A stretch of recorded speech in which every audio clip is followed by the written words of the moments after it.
This is Lisa Clark, and Therapy Art for You is my channel on YouTube. I really do appreciate everybody who is giving me the encouragement to keep going forward. So this is my cat eye part 7. I'm trying to drop a new part to this cat eye every 3 days on my channel. And again, I thank you so much for subscribing to my channel. I really do appreciate it. It makes me feel good and makes me encouraged to keep going. So again, just like the last part of this eye, it is just all about layers, being super patient with the layers, and understanding that you will not get realism cat fur on the first layer, second layer, third layer, fourth layer, so on and so forth. It takes lots of layers. I will say, looking back now, I wished I would have used more of the pan pastels on this.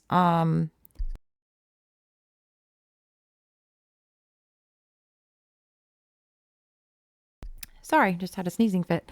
Anyway, I wished I would have used more pan pastels for the back layer, the base layer, blocks of colors. But again, it's okay. It's a learning process. And I think that's what we all try to do for each other, just kind of encourage to keep going and just practice, practice, practice, practice. I've said before, never have I ever done cat fur. No, this is a new realm for me. But you know what? I feel like I learned an awful lot during it. I learned that I'm not going to get that real look of fur right away. It's going to take lots of layers. I learned that darker colors next to the lighter colors help really kind of highlight and give the hair depth, if that makes sense. Keep that in mind, as I think I'm showing that with the different areas of fur that are lighter and darker, like this cat, for instance, where I'm putting those long hairs. It has like those little temple areas that are really, really dark fur.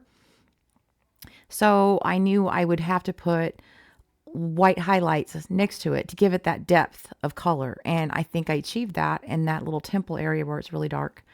And right now on the eyelid, I'm practicing with the white in the darks, trying to get a feel of how to achieve what I'm looking for, looking at this reference photo here.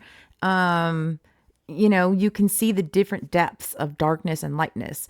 And that's really all I'm trying to do. I will say I'm horrible at remembering to look at my reference. I do it all the time. I don't know about anybody else, but I am guilty of that. I'm guilty of not looking at, I get so involved, with what I'm doing that sometimes I will forget to look at that reference to make sure that hair is going in the right direction.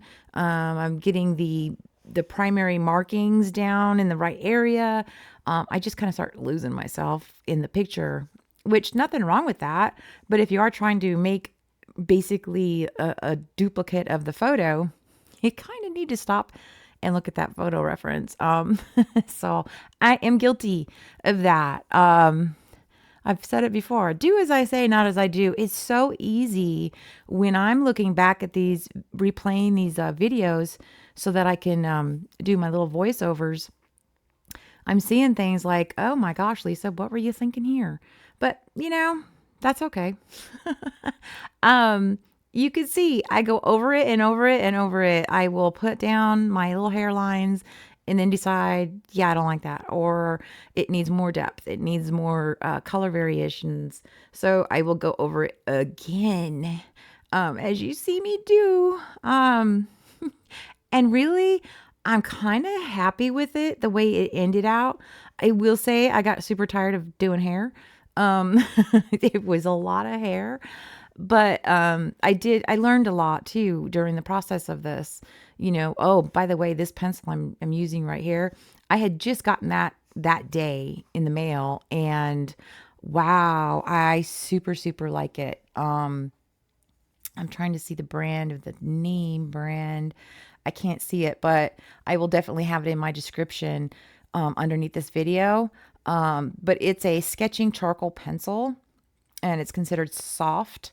But yeah, really, really like this pencil. Better than just my regular pastel black. It just, it was more rich, I think, in color.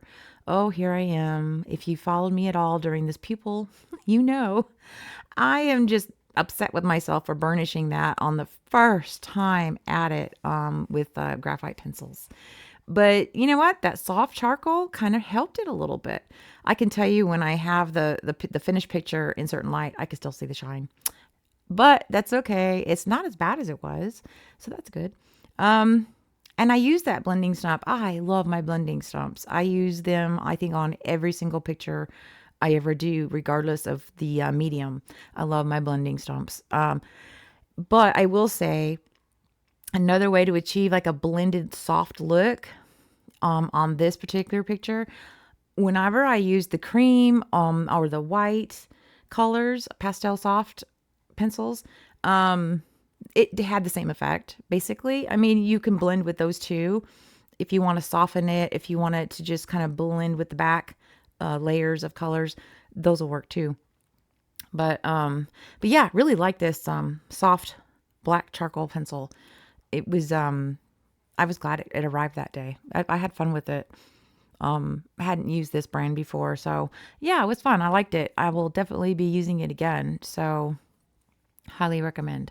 But you're gonna see me go back and forth, more layers, more layers. We're almost done.